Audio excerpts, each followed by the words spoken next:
There's only one other alternative.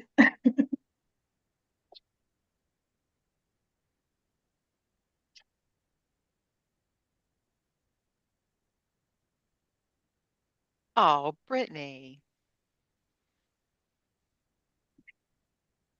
Good to go. All right. I'm Michelle Rehill. I'm the chairperson of the Library Board of Trustees for the Northbrook Free Library. I call this meeting to order at 7:02 p.m. I will now read the governor's advisory regarding open meetings or remote meetings. This open meeting of the Library Board of Trustees is being conducted remotely pursuant to Chapter 2 of the Acts of 2023 and Act relative to extending certain COVID-19 measures adopted during the state of emergency, signed into law on March 29th, 2023. All members of the Library Board of Trustees are allowed and encouraged to participate remotely. The Act allows the Library Board of Trustees to meet entirely remotely so long as reasonable public access is afforded so that the public can follow along with the deliberations of the meeting. The public is encouraged to follow along using the posted agenda unless the chair notes otherwise. Members of the public who wish to view the live stream of this meeting may do so by going to Northborough Remote Meetings on YouTube via the link listed on the agenda. Ensuring public access does not ensure public participation unless such participation is required by law. This meeting will not feature public comment. I will now take attendance. So members, when I call your name, please reply that you are here. Brittany Burns. Brittany Burns here. Mitch Cohen. Mitch Cohen, hello. Pat Fonts. Here. Jim Hogan. Jim Hogan here. Jocelyn McElhenney. Jocelyn McElhenney here. Beth Samus. Beth Thomas here. Richard Tucker. Richard Tucker here. And I'm Michelle Rehill. I'm here because I said I am. All right, so everybody is here.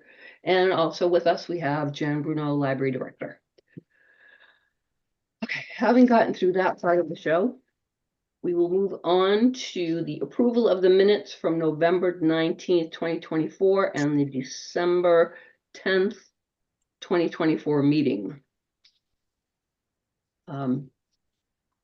There is a slight typo in the where it says appropriations report. There is an S where there should be an A in appropriations.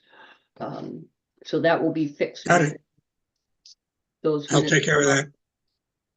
Thank you. And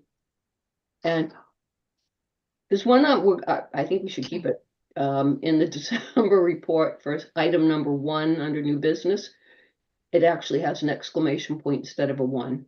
But we like that. Yeah, that's I got it. On top of that one. Okay. Yeah. Also, we were supposed to have a synopsis of the health and wellness survey, but due to an illness, it will be late. So the last sentence of that paragraph will be the synopsis of the board's discussion will be sent at a later date. Actually, Hang on a minute here. the full report will be sent at a later date. Got it. Okay. If it was stated at a particular meeting during that meeting, Yeah. we have to reflect what was said, even if in retrospect it turned out to be incorrect. Just That's correct. a technicality. It's okay to have errors in meeting minutes if the humans made an error or something changed later. Should it then read will be appended to these minutes? Because Yeah. makes it sound like Yes, it sounds like it's there already. Well, it will be.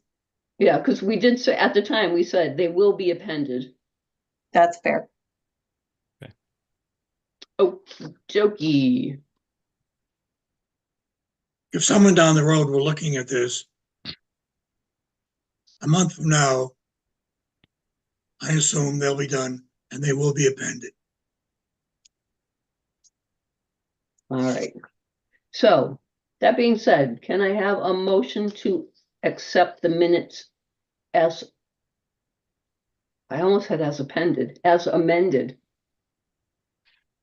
Before looking you for- vote, Oh, yes. sorry, I just noticed, should Lisa Maselli be listed as a guest? Oh, you I know, don't- Sorry, thought I'm about that. not, yeah. and I said, well, she wasn't there when we started the meeting, but yes, I think we should.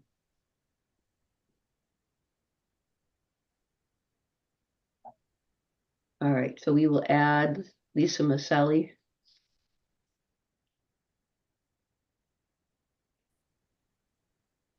As also present. That meeting feel like it was 3 months ago.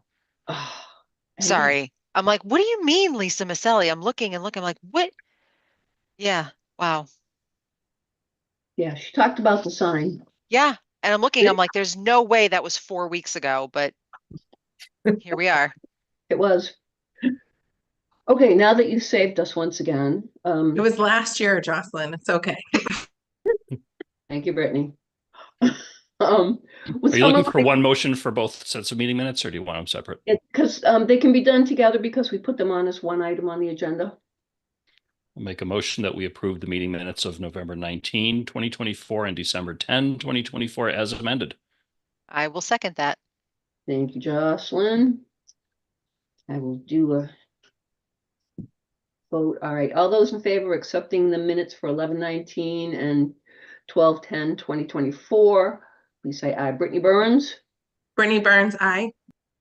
Mitch Cohen, Mitch Cohen, yes. Pat Fonts, Pat Fonts, aye. Jim Hogan, Jim Hogan, aye. Jocelyn McHeleny, Jocelyn McKelney, aye. Beth Thomas, Beth Thomas, aye. Richard Tucker, Richard Tucker, aye. and I also say aye. So the motion to accept both of those minutes passes unanimously. All right. The FY25 appropriations report. Did I say that? Does anybody have any questions or comments about that? I have a comment. If you look at office supplies, the reason that we're 107% instead of 50% like we should be, we had to buy a new desk for the assistant director. And also we had like 3 office chairs break. Like the office chairs are 20 some odd years old, so like wheels were falling off, and like if you were sitting there meeting with me, every once in a while my chair would just go. I may reclass those just because they got put in office supplies, but I may use state aid or something like that just because it's going to make us look like we're super, super over budget. And those were more expensive items that are not generally like Post-its and copier paper. So there may be a correction that you'll see next month. Okay. So if there aren't any questions or comments about it, we can move on to the library director's report. I'm gonna bite my tongue and not apologize for the length of the report because it does cover 2 months. But I try not to send you so much. But yeah, if anybody has any questions, please let me know. I did about 20 minutes before the meeting started, I did receive the report from Maura. I just haven't had a chance to look it over, so we'll definitely have that to discuss next month. Okay. Please come and see the carpet. It looks really nice. I didn't have a chance. I wanted to be able to have a picture to show you of like the before one that I sent and then after, just so you could see maximum contrast. But feel free to come and take a look. It looks great, as do the rest of the floors now that everything's been refinished and cleaned, and it looks wonderful. Well, I'm afraid to go in and walk on it. I don't want to get anything dirty. Since at the beginning of your report, you put the annual library trust fund and the draft budget, those are things that come under new business because we have a couple of votes there. Does anybody want to ask any questions about anything else, other than the trust funds and the, draft budget? and the confidentiality statement and the April 10th library closure. I knew I was missing something. I did put them as new business. I just accidentally put that before the library report when I was merging everything. This is another reason I shouldn't send you 40 pages of stuff. I actually thought, I went back and I had to reopen the stuff that you sent us to look and make sure that I read it in the right order. I was like, okay, well, it's a little bit backwards, but it's all the same I have information. a question. Richard? Yeah. Jen, the Plymouth Rocket, matter? What was the, amount of the, refund that you think we're entitled? They owe us $287.50 ish. Based on my Are you calculated. going to seek that? I'm sorry? Are you going to seek that? I sent them 2 letters. Oh. They responded to everybody by saying that no one is getting a refund at all. Well, how about you send them a lawyer's letter, get town council? I did reach out to the town administrator to see what she thought. I will check with her to see if she decided to pursue that with town council. I don't know if $287 would cost, it might cost more for the lawyer to draft the letter than it would actually recover. And I know that there's a class action lawsuit that is being organized by another group of librarians. So I will pursue that cautiously. Again, I want to be mindful that I don't spend more than $287 on it. Right. But yeah, they really did. Yeah, I hate them to get any of our money. Yeah. If they don't deserve it, you know? Yeah. And if you don't follow it up, if there's a bankruptcy or something, you won't get any, you know? Right.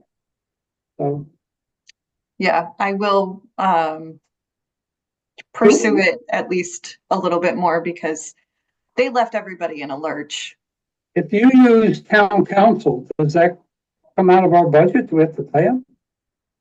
Town council, I believe the town has a budget for legal counsel. Yeah. Yeah, it wouldn't come out of the library's budget. It would come out Get of the a overall letter town from him. budget. You know, an aggressive letter. Yeah, I had a related thought, is that KP Law, who is Northborough's town council, is the largest town council firm in the state.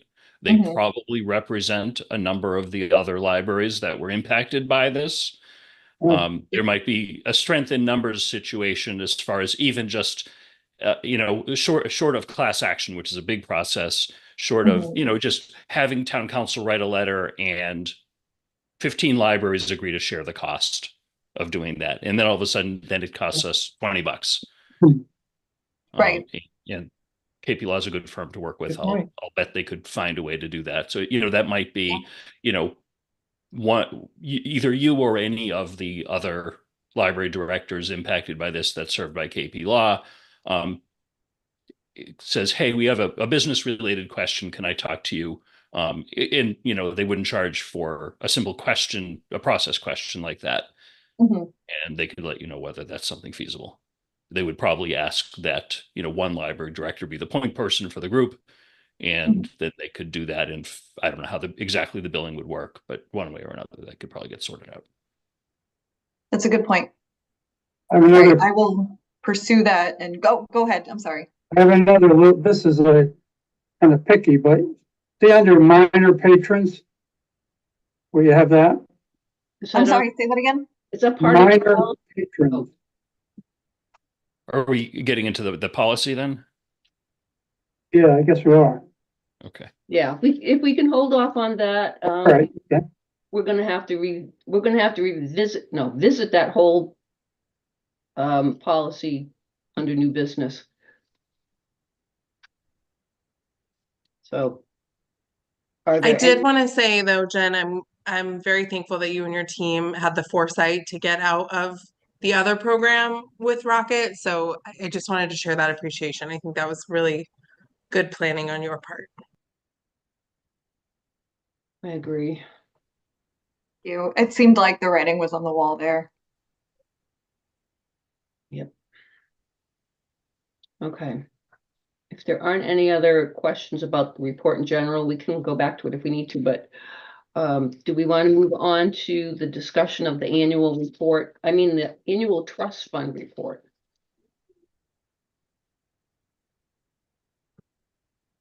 If we are ready, did everybody have time to read it? I know it's a little dense. Does anyone have any questions about it? Yes, Mitch. First, a comment. Thank you very, very much for putting this together. This was, I think, something that I had asked for. It probably benefits, the whole board to see this and have this be a semi-regular part of the report. I know it's a lot of data in here. It's the first time I'm seeing most of this in my, I don't know, 7 or so years on the board. And so I really appreciate this and the comments and the details and things like that. I had a couple of questions. The restricted principal, those are things that need to remain permanently in there to generate interest. Okay, that was my assumption. I wanted to confirm that. So I don't need to ask what Kobayashi is because it doesn't matter. There's a Star Trek reference in there if anyone is a Star Trek nerd. Been thinking that a long time. Yeah, let's see. I mean, I've got a curiosity as far as some of these, but that's okay. The general comment is where there are funds available for use, whether it be restrictions or no restrictions. I think it is important for the trustees to make some decisions, even over a several month period, as far as exactly what those are used for. Not necessarily spend them right away, but say this is for, the next time we have to replace the carpets in a large part of the building, or for the next time we have to do furniture or something like that, because I know that the town's budget as a whole is going to become tighter over the next few years, is certainly all the appearances of that. I don't want someone to say, hey, the library has an extra $100,000 they don't need. And let's just cut the library by $100,000. They'll be fine. No big deal. Reality is we could fight against that. And I don't want to start that battle. I don't want anyone to think about that, so that the next time somebody says, hey, what is the trust fund interest going to be used for? It's $23,000. We should have a policy that says the trust fund interest is for this purpose. So we can immediately say, no, it's going to be used in 4 years for this thing. And we can always make those decisions different later on. But I think it's important to have decisions in place so that those are already earmarked for purposes, so that there isn't that risk of that conversation of when things get tight, we get hurt. Is that something Jim, the long range planning committee, could take on this year? Sure.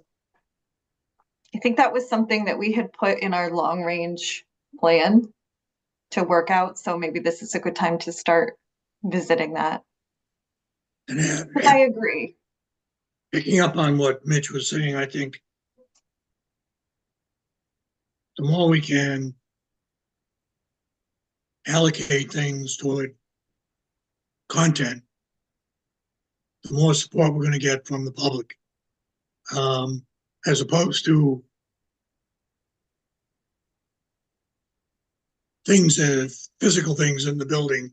And I think if we can allocate as much as possible toward, books, videos, online services, etc., I think that's what's going to generate support from the public as we move forward.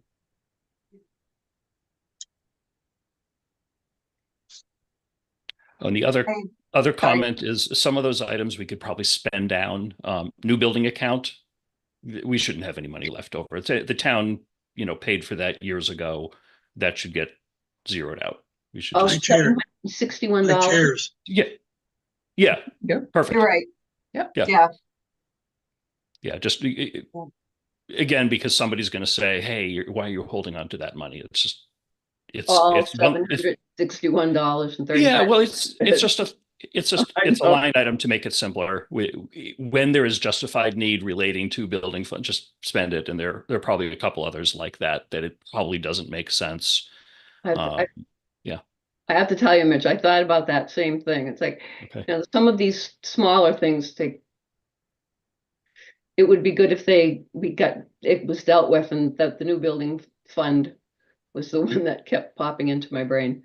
Okay.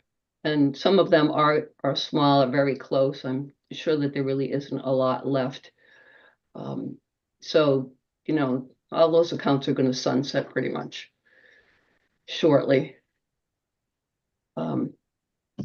Does anybody else have questions or comments about the invested trust funds? The only comment I'll make is that I will pick up with Jen in the next couple of days about having long-range planning come back to the board with some recommendations. Okay. I just want to say thank you, Kate. Kate Whitman. Yeah. Thank you, Kate. This was hard. This report was hard. The way that Munis, which is our accounting software, runs reports does not look like this. Right. And then every place where where any restrictions are for accounts and reconciling like expenditures and things like that. Like this was a several month long project for Kate. And I think she did such a great job. And it's I really could not have done important. Sorry, yes.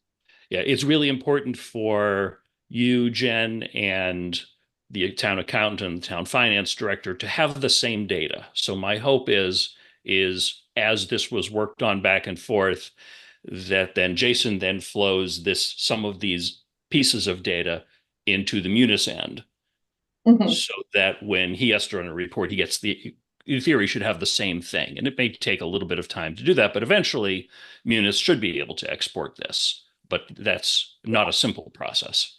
It's not, well, when I say, so the numbers, when you run the Munis report, the numbers match these numbers. We made sure everything is Great. 100% accurate. It just doesn't look like this. Yeah.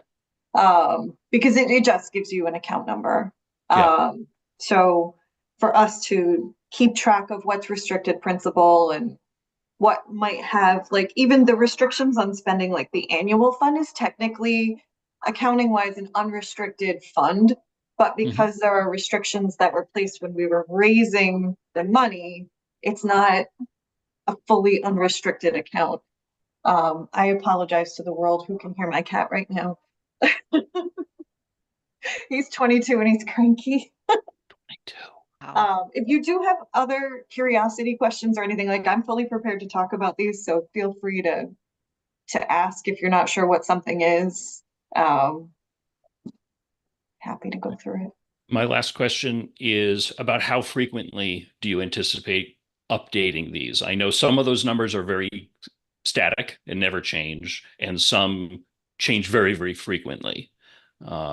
So I don't anticipate that this needs to be in the monthly report, but I think it would be helpful to get, somewhat more frequently than annually. I was just going to say, I found an old schedule that we use for what has to happen and when, and the invested trust fund report is an annual thing that is supposed to be done in January, according to this list. Okay. And I think part of that has to do with, and probably also has been like dealing with the interest that accrues to the accounts and not being able to, because they came from so many different places, they would have to go in and individually go in and get the report that had the interest for the year and add that and then put it into something and send it out. And not everyone was reporting at the same time, all of the places where the money was invested. It took a long time to get it into one place. And now I think the problem is that it takes a long time to break out the interest by account, because it's all in one place now, one line item, sort of. I'm not sure I'm explaining it as technically as I should, but I know that, we have accrued interest and we know that we have an amount, but then there's sort of backdoor math that has to happen to put it in the right place. So I wouldn't, definitely not a monthly thing, but if we can wait and see if we can figure out how that goes, because again, I don't think we have the interest from 2024 reflected on the spreadsheet yet. Like as it goes to each of the accounts. If you'd like, I can follow up with the town accountant and the finance director and find out what would be an appropriate amount, like if it's quarterly, if it's biannually, if it's once a year, just to make sure that they're reconciling their accounts. So I'm not giving you sort of a meaningless Right. report. Like we can always report expenses, but updated totals and things like that he might have a better answer on Right. that.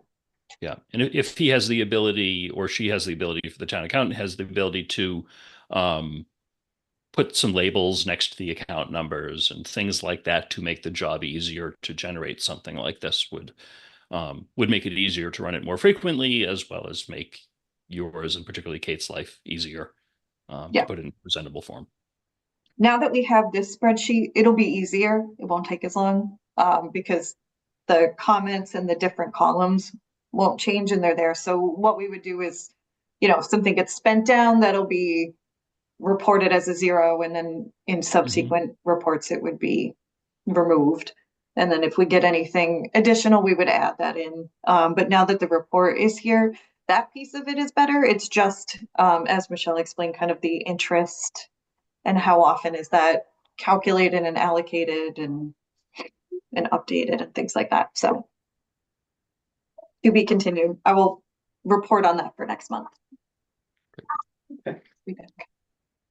Any other questions or comments about that report? If not, I think that we're moving on to the FY 2026 draft budget. But I think we have to wait for the cat to help us out.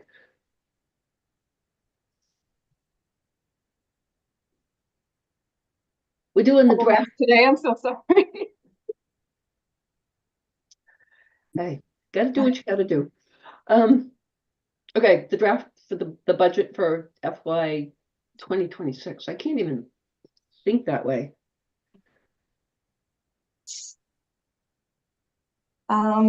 Let's see. There's not a whole lot of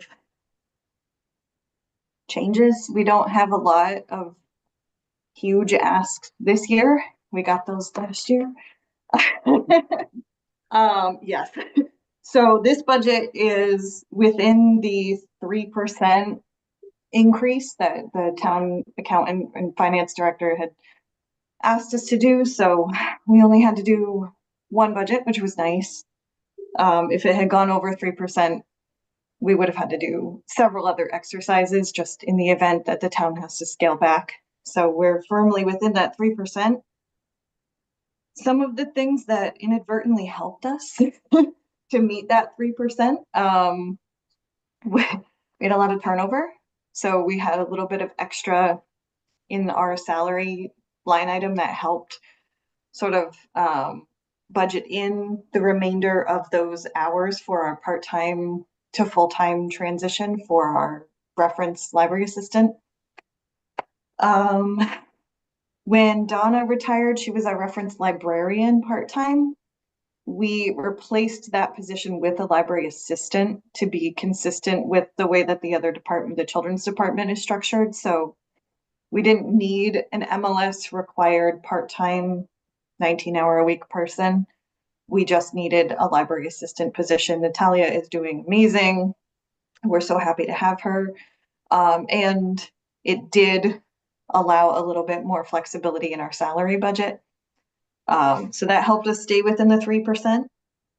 And we were a little bit lucky when we had to switch. So this year we're switching away from Plymouth Rocket to Assabet for our meeting room software, the event software, the museum pass management. We're also switching vendors for our web hosting and our web design because that company is sunsetting as well. There was something else that we had to update. We were able to stay kind of within a similar budget. So our costs for that did not increase terribly, although they did go up a little bit. And our new equipment was able to go down a little bit. We had purchased a CD buffing, like resurfacing machine that was heinously expensive, but very necessary. In this last fiscal year budget. So next fiscal year, we don't need to plan, our planned replacements are fewer. So that was able to go down a little bit. The books and periodicals combined with the non-print media budgets are at the 15% that they need to be for our state certification. So everything is good and it worked out to be 3% and I felt victorious. Yay. Do you have any questions about anything? I have questions about some zeros. Which one? The fuel. So most of them, the fuel line, the HVAC maintenance, the telephone. Well, so the telephone went away because we switched to Ring Central. So that's Right. And just a different cost that the town absorbed into their budget. Building maintenance, HVAC maintenance, and fuel are maintained by the facilities through DPW. So those budgets were transferred a couple of years ago over to facilities. They're managing that. We still have money to replace things and to pay for things. It's just budgeted more centrally. Okay.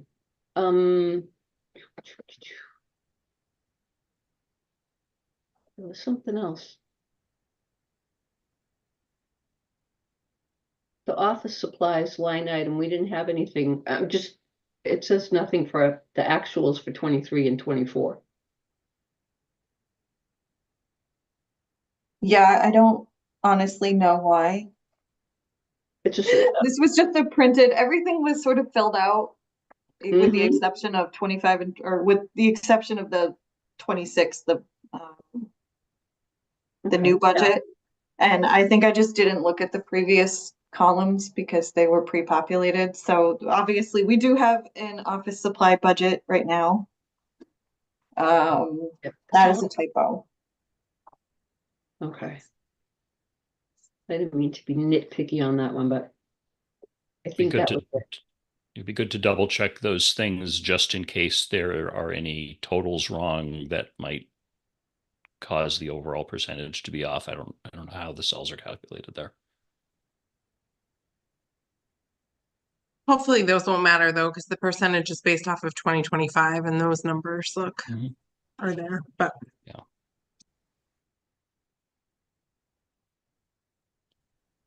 Yeah, it should not change anything. I'll go back and just make sure.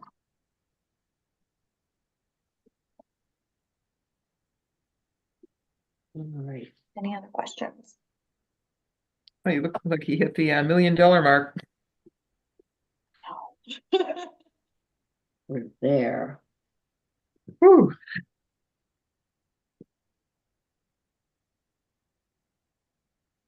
All right. If nobody has any other questions or comments about the budget? Yay, glad you came in on 3%. Excellent. Okay. Are we ready to tackle the confidentiality statement? I like all the stuff that I didn't really have to read because you just crossed it all off. Yeah, so I went back through and I reached out to the administrative subcommittee to set a meeting to keep going on the policy revisions we were working on. Took a look at where we were and realized that we have this confidentiality statement that refers to laws that don't exist and refers to policies that conflict with other laws. So it, one way or the other, it needs to go away. So we completely rewrote it. Instead of confidentiality statement, we brought it into privacy policy so that we could keep it in line with the wording of how our other language is done. I know there are questions, so why don't I just maybe start there? Richard had already voiced a question about in that privacy policy, the issue about the minor patrons. Yeah, this is really a picky thing. When you put the citation for the law, Mhm. have it in parentheses, I don't think that's the correct way to state a citation. I think it should be G period L period space C period space 78 space, then either a section sign, you have that on your typewriter, or a S period, and then space 7. This was a copy and paste from another library, so I apologize for that. Oh, Thank you that's for okay. catching it. I knew what it meant, but it just, Yeah, but it should be correct. Mhm. I got a couple questions from Mitch. Mitch, do you want to start Sure. wherever you would like to start? Pardon me. A question on responding to subpoenas. Some privacy-oriented organizations or organizations that have privacy stuff provide an opportunity to the target of a subpoena to quash the subpoena before the information is provided, if it's not a life or death urgent situation. So, for example, if a subpoena comes in and Jocelyn, I'll pick on you. The subpoena says, "Oh, give me all of Jocelyn's records of all the books she's borrowed," instead of Jen, you saying, "Okay, here's the list of the books that Jocelyn borrowed." You would create that list, you'd put it in a drawer, you'd call Jocelyn and said, "Hey, by the way, I have a subpoena for your information. I have that information. If I don't get something from a court within 48 hours, that prevents me from releasing it, I will release it." Something like that, so that you have a way of uh, protecting your privacy and arguing in front of a judge that says, "Hey, this subpoena is illegal," before any of the information, becomes part of, becomes released. And, I am not at all an expert on these things, but I have read those clauses quite a bit. So that was one thought that I had. You have a legal question that I cannot answer. Yeah, it was. I do yeah. not know. This is all I can tell you is that this is the language that is fairly standard across other library privacy policies, because we are required, as long as, once we talk to the town administrator, legal counsel, Yeah. and or the police department, if it's in proper form and there's a valid basis for issuing it. So I don't Right. know if what you're talking about maybe falls into that piece of it. I'm not sure how I would work that into a policy without first contacting either the police chief or town council and having them review that. Oh, yeah. Would you be It definitely. comfortable with this language for now with a future potential follow-up to that?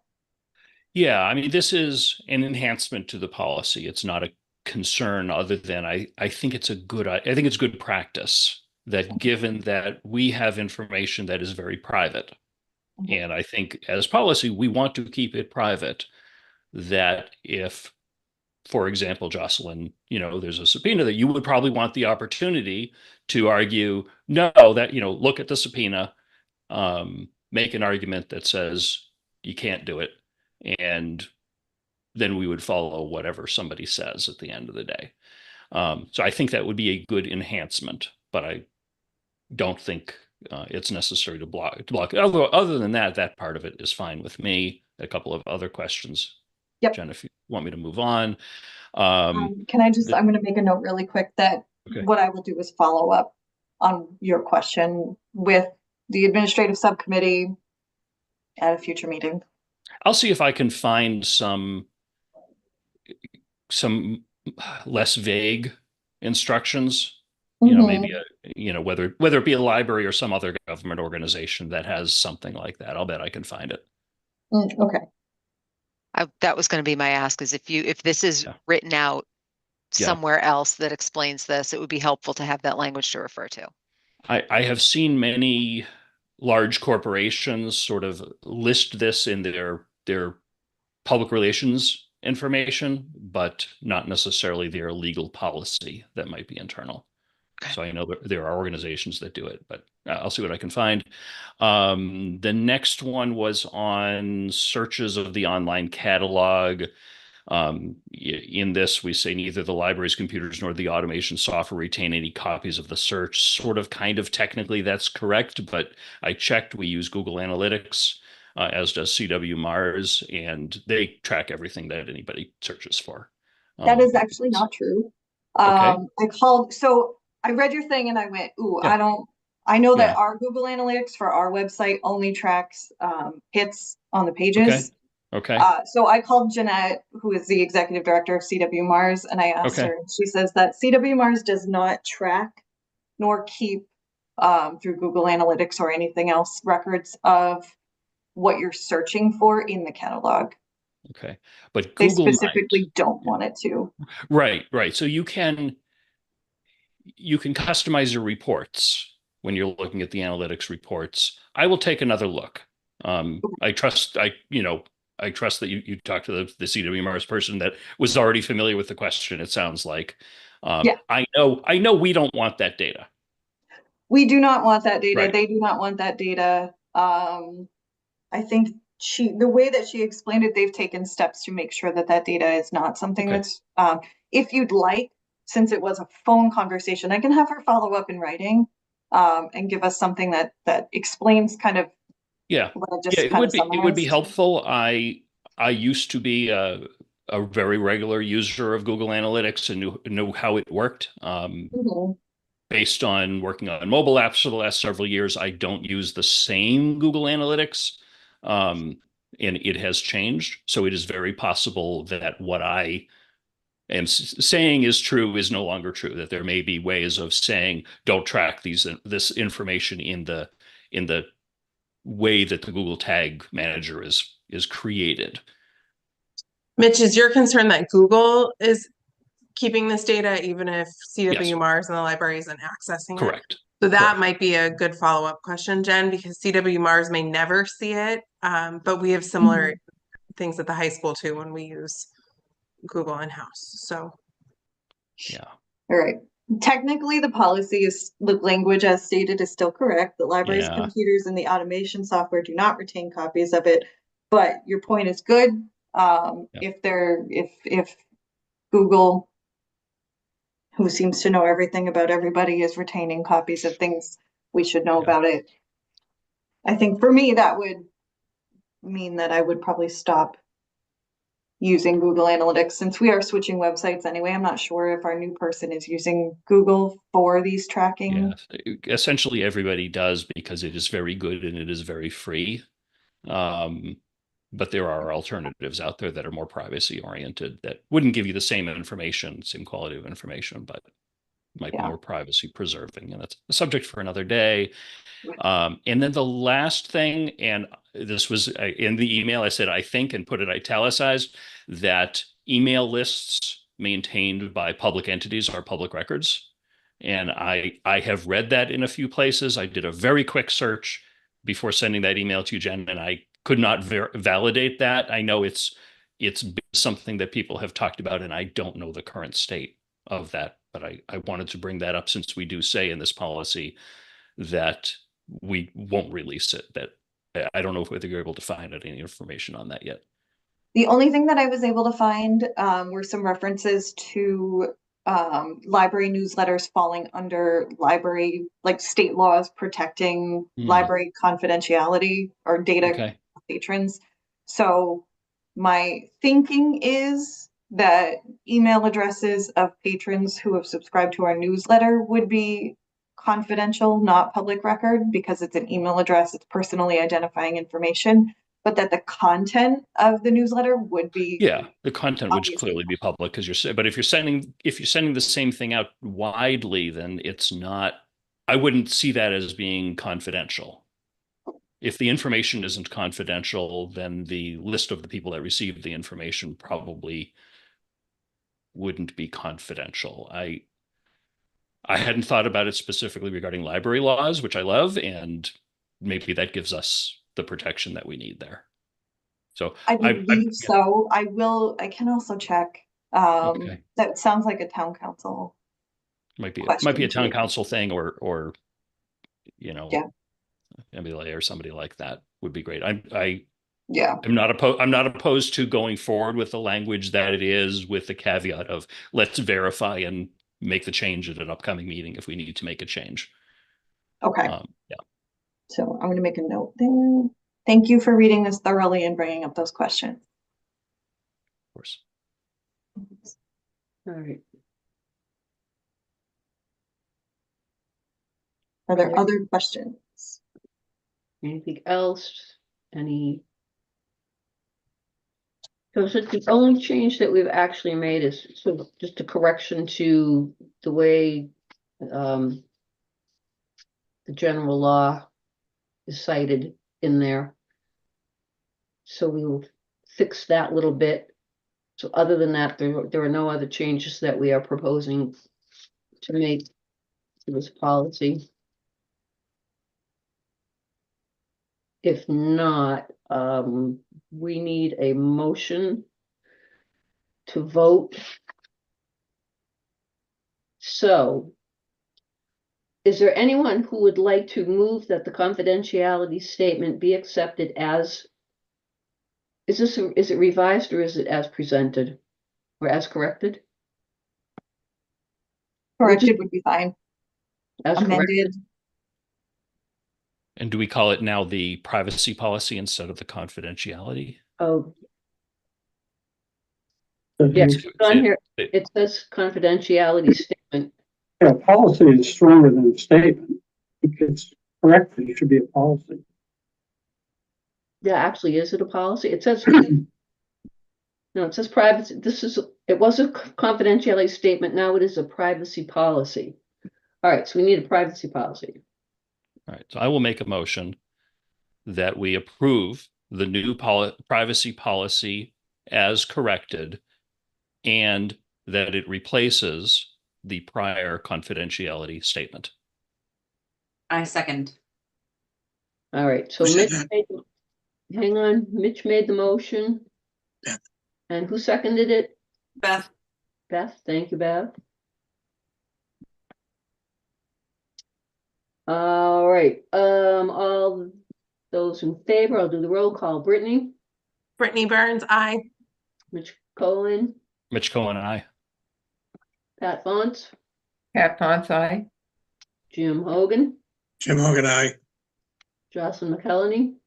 Jocelyn McElhenney, aye. Beth Samus? Beth Samus, aye. Richard Tucker? Richard Tucker, aye. And Michelle Rehill also says aye. The motion passes unanimously. All righty. To the vote, we need to talk about the April 10th library closure for staff training. Yes.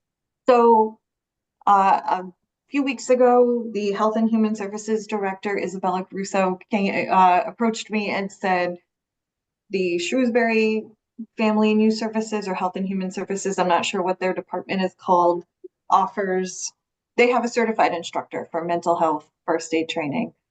This is very similar to CPR first aid training in that there's a certification process. So it is an 8-hour course.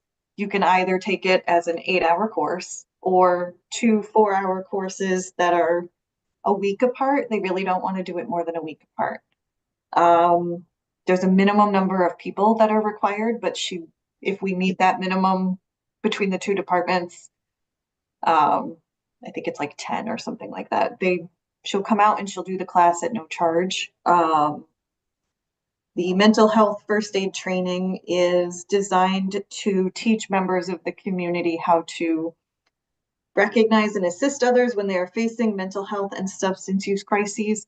That is how to talk to people, how to give referrals, giving the right referrals, where to give those referrals, where to find that information, de-escalation techniques, I think are covered in there a little bit too, having compassion, but also just recognizing signs that somebody might be facing a crisis. Their department really wants this training. My staff would really like this training because of the length of the class and the way that they have to present the information. There's really only 2 ways to do it, and 2 4-hour classes a week apart seemed really disruptive and difficult with our scheduling because you have to get the same people there for those 4 hours. So I'm requesting that we close for the day on April 10th. They're holding the date just in case it's a go and we can do it.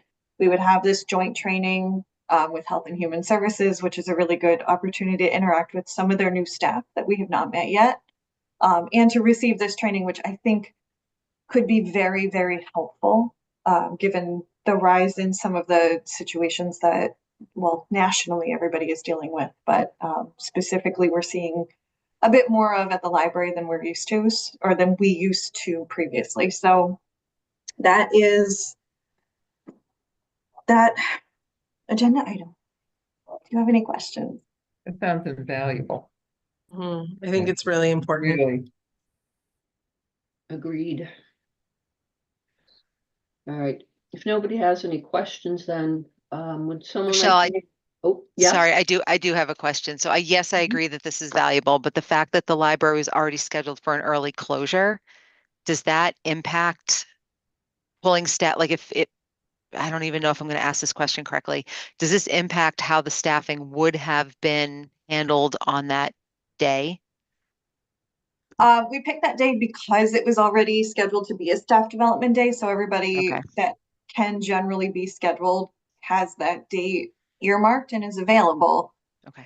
So because it was already an early closure, it's less disruptive than say closing on a random Monday.